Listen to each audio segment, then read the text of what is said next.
Hello there, Sarah from 17 once again. This is Dark Souls 2 beta playthrough, and I am back at the bonfire, respawning the enemies, going for another parry, not really being all that successful on it, going for a backstab. Look at that, man. Just brutal.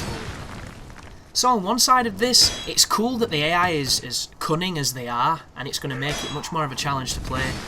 But then on the, conversely to that, I don't like missing. I really don't. Especially when I feel like it's not my fault. But who knows? Maybe there's some really important nuance to the mechanic that I've not figured out yet. It could literally be that the great swords are not designed to backstab because they are so big, Which is terrifying because it might mean that the weapons that are meant to critical, like rapiers and things, have the best detection on backstabs, which would be horrible, because we all know what would happen then. 6 fingers filled with bloody hornets, or hornets equivalents, and all hell breaking loose. But you've already seen this part, so we know what's coming up, we've got an idea. You'll notice I'm using the faster sword, and when I move backwards, my cape, well, my helmet, the cowl thing, kind of flaps up, and you can see the character underneath, which I suppose on the physics engine is a more realistic, but I don't like it. Mainly because I wear these cowls and hoods and things, so that I don't have to look at my dirty, hulkish, festering body. But look at that for tracking. They track you really well. The only time they don't track you that well is what I did just then, is after they attack.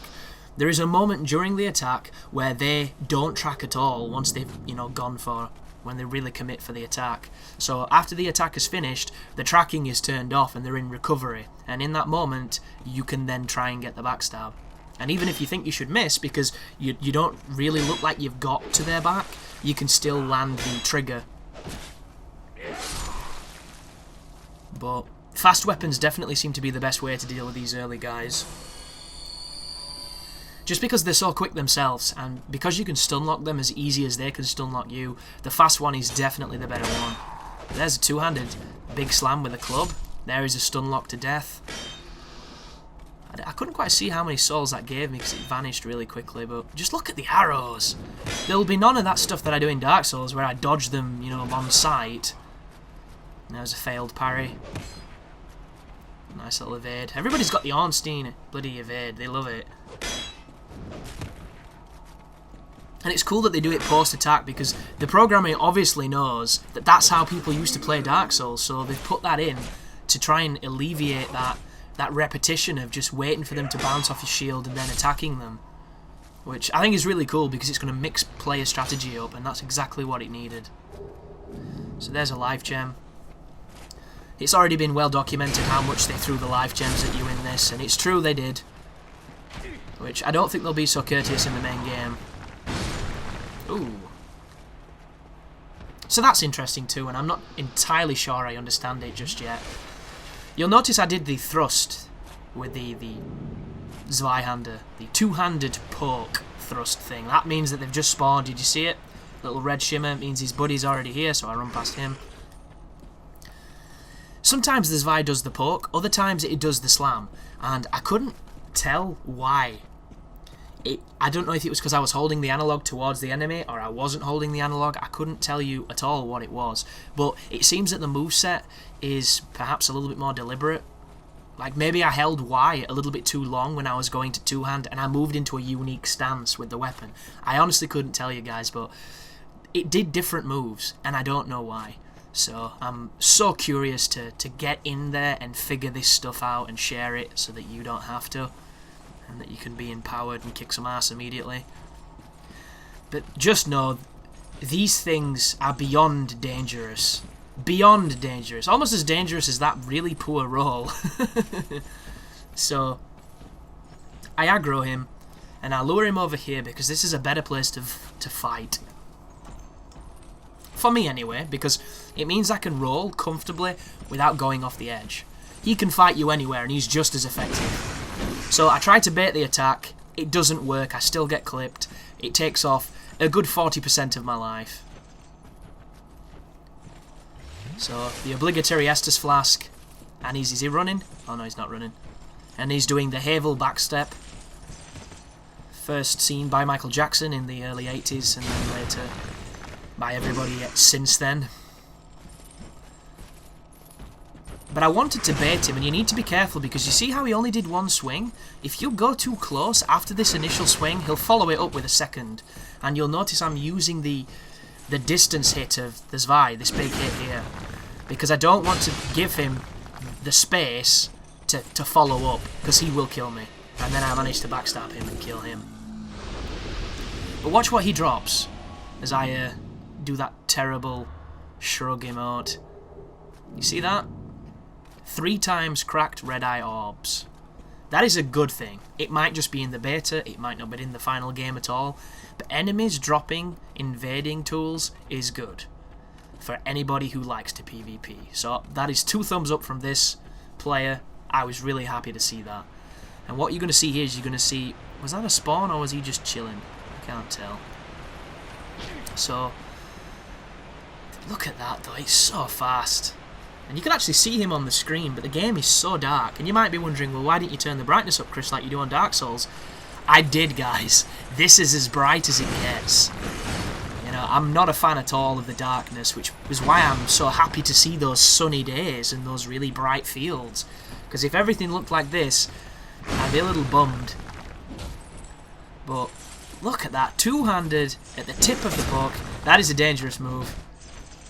If you're wondering too, he will run in that animation for as long as it takes him to get to an enemy to attack. He could literally chase me through the entire game doing that, until I was close enough to register the final hit.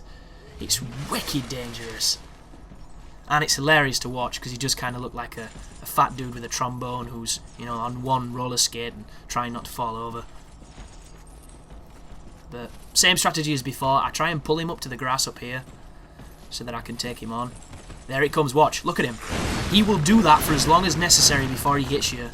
It's such a good idea as well, because the rushdown was lacking on Dark Souls, and it led everybody to get really complacent with Estus. They'd back up and they'd Estus, and then when a boss did a jump attack and killed them, they'd get all frustrated because they'd be like, well, that's bullshit, it always normally works.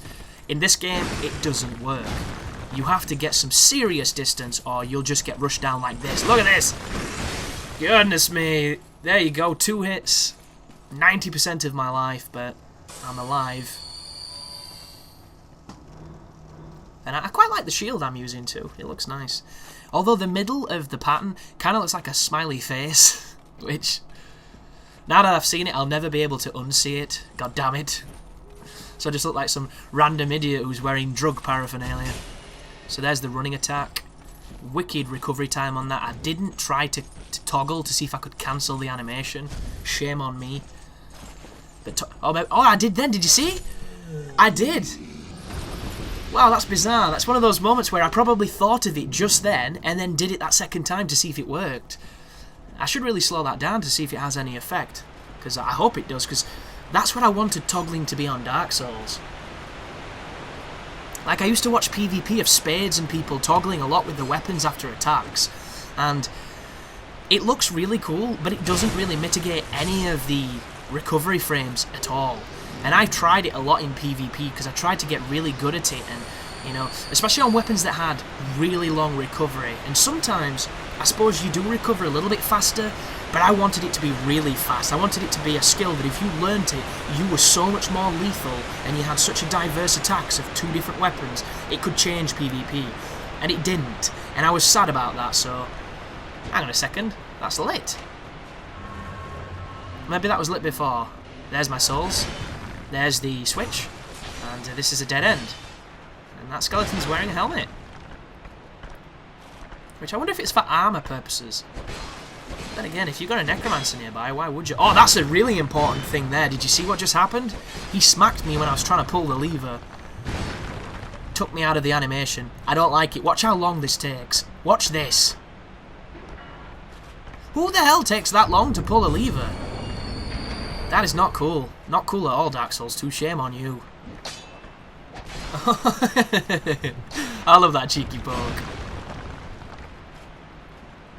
And a lot of people might be thinking now, why was I using the Zwei? You know, I'm playing a new game, why am I using an old weapon? And it's a really good point. But You have to play, guys. It doesn't feel like the Zweihander at all. It feels like a new sword, and its moveset is close enough to the Pursuer's Greatsword that it's like using that. And the difference being is I get a little bit of extra damage, so I was using it to kind of min-max at my damage output. Not that it would have made much of a difference. The only thing missing is the different R2, and I've played with that R2 quite a lot. So here we go. We've got nearly 20,000 souls to spend, and I'm checking here to see how much it puts things up. So look how shit it is, man. I can't remember it being this shit. You know when you've got no points in them? I don't remember it giving you so little benefit. Which makes me wonder, is it nerfed because it's a beta, or will the PvP level cap be 200 because everything goes up so incrementally to make the game tougher? I don't know. And no one does at this moment, except for maybe Epic Name Bro and the devs, because they're the people that have had the most time with the game. And yes, I am jealous that Epic Name Bro got to play it, but out of everybody who, you know, could have played it, I'm kind of glad it was him, because he's earned it. But thank you for watching, guys, and as always, you take care now.